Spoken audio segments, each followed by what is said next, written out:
Okay guys, so we're going to look at how to memorize a technique. Now, if you want to think about memory, you've got to understand how memory works. And we remember stuff by association more than anything else. It's how you associate with the information. Now, if you see card readers, there's expert card readers that'll grab a whole deck of cards for about 20 seconds, and then they can tell you exactly in which order every single card was. The reason why is they start telling a story. They associate a story with every single card. Let's say they say the ace is number 1, so a gun. Number 2 is a shoe. Number 3 is someone taking a pee, okay? So let's say it was 1, 2, 3. Suddenly a gun shot a shoe that was of a guy taking a pee, for example, okay? I know you're thinking that.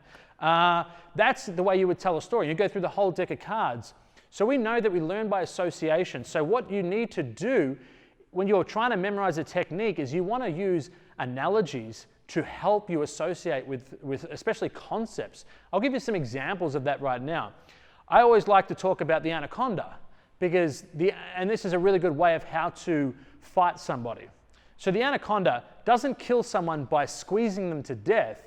What it does is it waits for you to exhale and then it takes away the space. Okay? You want to be like an anaconda when you grapple because you want to be able to keep your energy. You don't want to use unnecessary energy.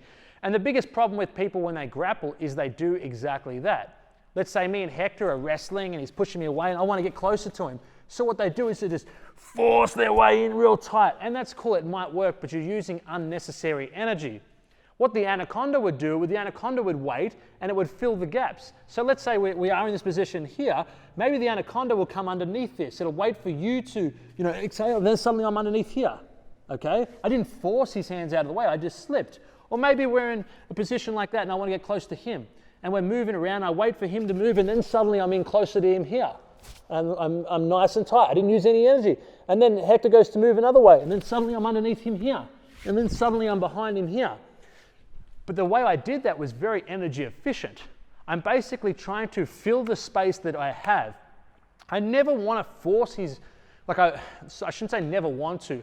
I want to avoid forcing anything on with Hector. I'm always trying to slip into the gaps.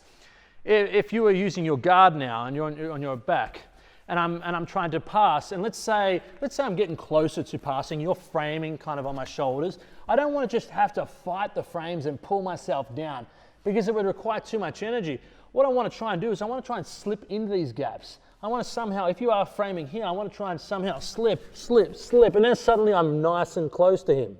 And I can start passing much easier. I want to avoid having to force anything on. So like the anaconda, wait for them to exhale, wait for them to move and start slipping in the gaps, and you'll find you'll become so much more technical. Another analogy I like to use is when I'm trying to attack something. I think about the lion. How does the lion attack the gazelle? Well, it waits in the long grass and it stalks its opponent, it stalks its prey, and then it gets as close as it can and it pounces. If it started running straight away and it saw a gazelle, the gazelle's going to hear boom, boom, boom, what the hell is that? And it's going to fly away. And I'm really hoping a gazelle flies right now because I've used the wrong example of a cat. But it's going to get away from the lion, okay?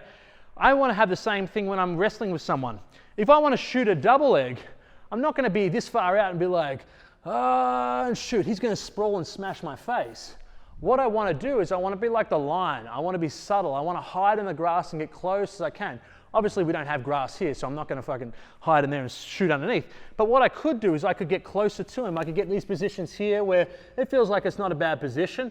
I can see his legs. I'm the lion right now. I'm in the long grass. He doesn't know I'm about to pounce. Then suddenly, boom, I'm underneath. I've got the legs and I take him down. That's another analogy you can use. And I use this with everything, whenever I'm trying to set anything up. The same thing if I wanted a guillotine. If we're here and I want a guillotine, I'm not going to just jump up and do this kind of stuff. It's too obvious. I don't want to pull his head down because this is the opposite of what the lion would do. What I would rather do is I'd rather maybe pretend I'm going to shoot. So he brings his legs a little bit further back because he can see them. And suddenly the angle's here for me to, boom, pop the guillotine on. I'm always trying to find ways to get as close as I can to whatever attack it is so that I'm minimizing the kind of time he's going to have to defend it. Especially at a high level, or even at every level, any technique can be countered. And the less time he has to think about what I'm doing, the less chance he's going to have of defending it. So I want to try and minimize that gray area of time of him realizing what's going on by trying to be subtle like a lion, trying to be nice and soft.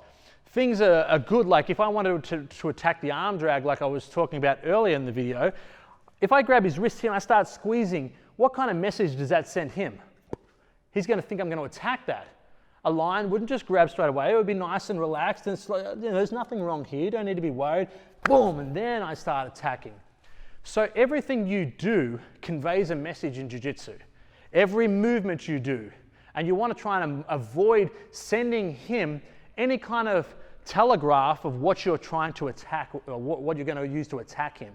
So think very intelligently like that, like a lion. One other one I have, which is great. In jiu-jitsu, you want to use as little energy as you can to defeat your opponent. The whole goal is to use as little energy as you can. And you only have a certain amount of energy, okay? Sure, you can get fitter and you can work out and you can raise that a little bit, but either way, you've only got a certain amount. It is finite and it will run out. And when it does, if you're halfway through a round or a match, you are going to get destroyed, my friend. It happens all the time. We all do it. You use too much energy and suddenly you've got to sit there and get choked for 15 minutes straight. You want to avoid that. So what I tell people is to make sure, imagine your body is like a house, okay? And when I was younger, I would leave all the lights in the house on, I would turn everything on, and my mum would come because she has to pay the bills and she would crack the shits and tell me to turn every single one off except for the one I'm in. Imagine you're a house. When I grab something of Hector, I don't need to grab and tense my forearm, my bicep, my shoulder, my chest. The only time I do this is if there's cameraman there. Of course, I want to get a good shot, so I'm going to grab everything, I'm going to be tensing like this. I'm going to try and look good. But in reality, I don't want to do that because I'm using unnecessary energy. There is times that you're going to have to use energy, but most of the time you don't. So even when I'm holding his wrist, the only time I need to tense is when he tries to rip it away from me. Then I need to tense, but then I can relax again. I need a feel for that. And I want to make sure that this is my house. The only light I have on is this hand right here. Okay? If I need, then I quickly turn this light on and then I turn it off again because I don't want to use unnecessary amounts of energy. So make sure when you're teaching or when you're learning, try and use analogies like that that help you memorize situations and help you remember because it'll help you in the long run. And make sure you don't leave all your lights on because your mum will get angry.